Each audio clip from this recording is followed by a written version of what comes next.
makeup artist dan sekarang juga seorang influencer.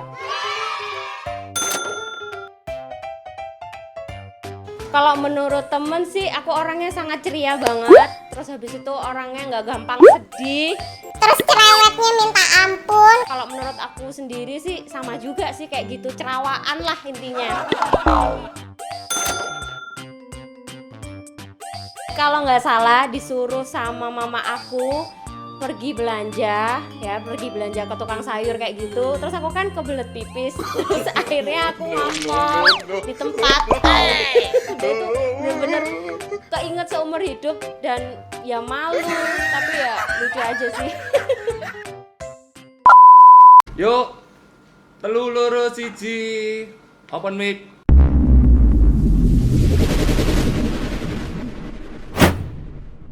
Yuk guys, kembali lagi sama gua di sini Bang Farid dan di sebelah gua sekarang ada Agnia. Melinda. Oh, Agnia Melinda. Bukan Agnia Kebun Jabi ya? Beda nasib, Pak ya. Ya, di sini ada Agnia Melinda. Ini dia dengan follower Twitter 140.000 ya?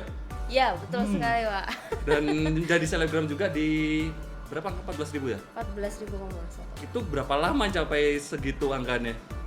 Ya lumayan sih, soalnya kan memang harus setiap hari bikin konten ya. Kalau nggak gitu followers di Instagram itu agak susah nyapainya. Oke. Gitu. Awal main Twitter kapan? Awal main Twitter aslinya itu dari SMP, cuma sempat vakum sampai kuliah, habis itu main lagi kemarin setelah lulus kerja, habis itu main lagi. Lu Twitteran SMP? Udah lama banget. Emang tuh SMP lu umur berapa sih? Aku 25 sekarang. 25. Heeh. 25. Iya. Udah Twitteran ya? Gue Iya. nggak pernah main Twitter ya. Dulu kan Twitter sama Facebook barengan. Jadi Facebook dulu, habis itu Twitter. Oh. Jadi barengan. Berarti gue nggak ngejamanin di Twitter itu kayaknya. Iya, enggak. Berarti dan boomingnya Twitternya itu waktu 2019 karena something itu. 2019. Iya, betul. Oke. Nah itu yang something itu kan yang lagi viral nih. Yang gua tahu kan yang pertama itu masalah mantan. Nah itu gimana ceritanya lu jadi viral rias mantan pacar? Bukan rias mantan pacar. Ini banyak media yang salah gitu. Maksudnya banyak pertama media yang ngomong kalau aku tuh ngerias istrinya kan. Maksudnya yang sekarang itu. Cuma sebenarnya itu yang aku disuruh ngerias keluarganya. Oh. Bukan. Jadi ngerias keluarganya bukan si cowok ceweknya Iya, ini. tapi itu masih permintaan. Jadi gimana ya? Jadi keluarganya itu deket banget sama aku kan, banget sama aku. Terus habis itu diminta untuk ngerias waktu acara nikahannya, yang which is itu aku habis ditinggal. Aku yang nggak jadi nikah tapi malah disuruh ngerias keluarganya. Kemudian aku kayak sempet kesel, bete gitu loh. Terus habis itu akhirnya bikin tweet yang gimana nih teman-teman kalau misalkan aku bikin tweet kalau misalkan ditinggal nikah selama ditinggal nikah, terus habis itu disuruh ngerias keluarganya mantan. Aku bikin tweet atau aku nulis jadiin buku. Nah itu langsung keangkat semuanya. Oh berarti sekarang udah jadi buku ya? Sudah. Sudah jadi Banyak buku. juga bisnisnya. Oke, kalau gitu kalau cewek ya biasanya kalau tinggal gitu kamu nangis gak? Awalnya sih nggak nangis karena kaget kali ya. Karena saking kagetnya nggak bisa nangis karena waktu itu memang udah ada rencana nikah itu Januari awal 2019. Keluarga sudah pertemuan, kita sudah ngomongin ini itu. Terus habis itu kita mau tukar cincin. Tiba-tiba dia nggak ada angin, nggak ada hujan, nggak ada banjir, tiba-tiba jujur kalau misalkan dia nggak bisa sama aku. Ya udah, akhirnya ditinggal gitu aja. Oh gitu. Dan lu gak nyelidikin Kenapa gitu? Of course lah, selalu lah. Biasanya cewek kalau udah gitu jadi detektif. Iya emang bener. Kepo. Jadi aku tuh cari tahu sendiri, nggak ke keluarganya, tapi lebih kayak ke sikapnya. Jadi dia itu kayak cowok itu kalau udah ketahuan selingkuh nih ya Pak, itu tuh begitu didedes dia itu kayak kebingungan banget gitu loh. Jadi dia semakin menutup-nutupi, aku semakin tahu semuanya itu. Ya begitulah. Dan aku tahu semuanya udahan, tapi aku diem aja. Makanya waktu aku di Twitter itu aku bikin tweet ditinggal nikah, tapi aku nggak nge-spill dia dan nggak buka aib kalau dia misalkan sama siapa. Cuma aku nyeritain gimana sih fase aku setelah ditinggal nikah kayak gitu. Oke. Dan itu yang bikin kamu booming pada masa Nah, iya. Ya sebenarnya karena apa ya? Ya mungkin katanya hampir mirip ceritanya si mantan-manten. Itu kan juga disuruh ngerias keluarganya mantannya gitu. Terus habis itu karena waktu itu aku langsung ke up, aku sih nggak banyak omong karena di situ itu ada pro kontra. Oke. Jadi ada yang memihak aku, tapi juga ada yang memihak si mantanku gitu. Jadi aku diem aja. Banyak nggak hatersnya itu? Waktu kamu bikin tweet kayak gitu ya, mantan gini-gini, banyak nggak yang mungkin nge-hate juga? Ada nggak? Ada beberapa yang nge-hate, cuma mungkin itu temen-temennya dari mantan atau temen-temennya, ya itulah pokoknya. Tapi yang nggak tahu juga, nggak seuzon ya. Cuma mungkin dia lihat dari sudut pandangnya si dia gitu loh. Tapi banyak yang support aku banget, kayak misalkan sabar ya Mbak Mel, kan panggilanku Mbak Mel, sabar ya Mbak Mel, udahlah nanti pasti ditemukan sama jodoh yang baik. Kayak gitu, nggak usah terlalu dipikir panjang lah gitu. Oke. Tapi dari situ malah jadi sumber rezeki ya, karena tweet itu malah Alhamdulillah. menaikkan karir ya. Iya. Orang punya jalan lain gitu kan. Allah punya jalan lain gara-gara itu. Sakit hati membuahkan duit ya. Lu mikir kayak gitu bisa tuh. Sama-sama dapat ya. Media dapat, aku dapat. Ya waktu itu gue lagi. Waktu itu aku juga ngelihat di situ udah sampai masuk kemana ya medianya tuh, kalau nggak salah Line Today juga ya. Iya. Kompas, betul. Detik. Kapan lagi, Tribun. Wah, cuman karena mantan ya. Karena itu. Itu mungkin karena cewek cakep yang nge-treat. Gue ngebayangin kalau gue yang nge-treat gimana jadinya gitu. Apakah dapat follower seperti kamu atau enggak? Gue juga nggak tahu sih kalau masalah itu.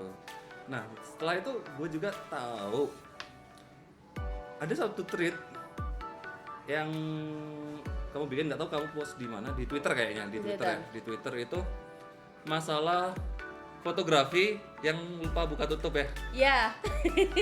Ya, benar. Jadi di Twitter itu aku selain seneng nge-tweet, aku tuh juga sering share foto. Jadi kayak misalkan aku lagi di mana, aku lagi ngapain, kegiatanku apa, aku suka gitu bagi foto ke teman-teman, kayak ngasih tahu aja gitu. Cuma di situ memang awalnya sih nggak jadi masalah. Awalnya sih cuma Mbak Mel kepengen ikut di foto juga, aku pengen ikut bla bla bla bla gitu. Komennya positif. Lama kelamaan ada satu orang yang nge-quote retweet aku. Jadi dia itu kayak postingan aku, terus dia itu komen di atasnya, sis you forget open the landscape. Itu keangkat banget sampai berapa ribu. Tiba-tiba aku cuma apa nih kok dihujat gitu, kok sakit gitu. Itu bener-bener kayak gitu. Terus akhirnya masuk Detikcom lagi, masuk Kamu Harus Tahu kalau nggak salah yang di Instagram itu, semakin ngasih wadah buat netizen ngehujat aku gitu loh. Tapi aku santai aja sih bacanya. Ada nggak yang mungkin paling parah kira-kira? Komenan apa? Komen apa? Dia ngomen apa? Gampang lah, Ini. kita cancel. Ini aku inget banget. Dasar goblok syar'i, lepas aja hijabnya. Dasar kamu nggak punya otak, kayak gitu. Itu konten yang Yang foto lensa lupa tutup lensanya kayak gitu, dihujatnya sampai kayak gitu. Dasar kamu fotografer amatiran, memang nggak punya otak, dasar bego banget, ih malu aku, kayak gitu semuanya. Jadi kayak oke aku kayak gitu. Kalau gue nangkep dari ceritamu, kamu alah bodo amat lah. Kalau gue nangkep dari situ yang dihujat adalah fotografernya. Lu tadi ngomongnya fotografer atau modelnya sebenarnya yang dihujat? Sebenarnya ada dua. Jadi yang pertama yang dihujat fotografernya kenapa nggak ngingetin kalau aku untuk buka tutup lensanya. Yang kedua aku kenapa bisa nggak sadar gitu loh, kenapa nggak bisa buka lensa nggak buka lensa dulu terus baru foto. Karena kejadian itu sebenarnya aku tuh lagi job make up pre-wedding di pantai, terus habis itu ada break kan biasa 5 menit kayak gitu. 5 menit tuh aku bikin, fotoin aku dong bentar aja gitu. Cekrek ngambil gitu. celah-celah lah ya. Celah-celah lah ya. Itu paling kurang lebih 2-3 menit. Dan aku nggak sadar waktu aku pegang kamera, tutup lensanya masih nyantol. Dan itu aku langsung upload dan aku nggak sadar kalau misalkan di situ nggak teliti gitu loh. Jadi langsung upload aja keangkatnya sampai kayak gitu. Oke. Terus caramu untuk menyikapi haters yang kayak gitu gimana? Kan lu pasti sakit hati kan kalau karena awalnya sih iya, karena mungkin kalau orang-orang nggak kebiasaan sama yang namanya haters atau dibullying pasti dia ngerasa kayak aduh apa sih, aku salah apa sih kok gini banget gitu. Aku salah dikit aja udah dihujat kayak gini. Tapi aku mikirnya kayak gini, itu hak setiap orang sih, dan aku nggak pikir panjang, nggak terlalu yang mikir nanti kayak gimana ya udah biarin aja gitu loh.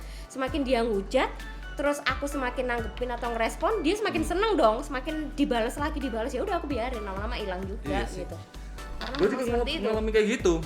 Barbar, kenapa kok mereka barbar banget ya kalau ngehujat ya? Banget. Tanpa ngaca gitu begitu. Tapi gue sempet sih waktu itu bikin konten dan memang lagi up banget, dan itu gue sempet mau nyamperin orangnya sampai gue ajak ketemu, tapi nggak ada yang berani.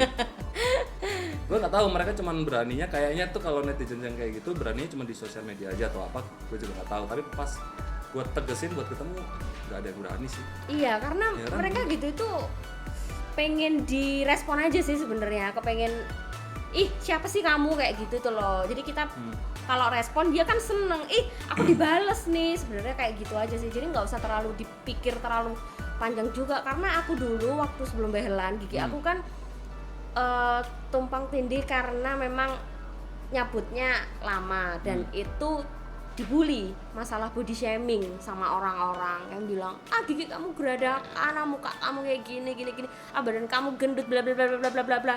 Nah itu bener-bener bikin aku sampai sekarang ngerti, mereka itu kayak gini tuh kepengen direspon aja, dan kita nggak usah terlalu pikir panjang gitu, jangan ditanggepin. Dulu sempet emang aku nanggepin mereka yang kayak apa sih kamu gitu, apa sih aku emang salah apa sama kamu siapa, kalau berani ayo ketemu. Tapi ya tetap nggak ada yang ketemu gitu loh.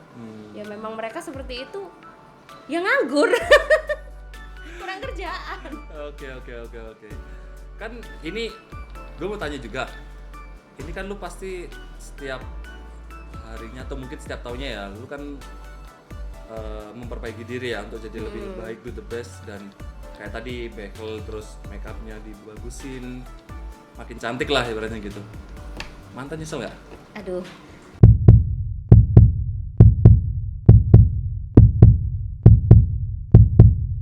bener-bener yang aku doain setiap hari dan yang aku usahain sampai yang kerja yang bener-bener aku tuh kepengen gitu. Itu ketiga itu. Wow.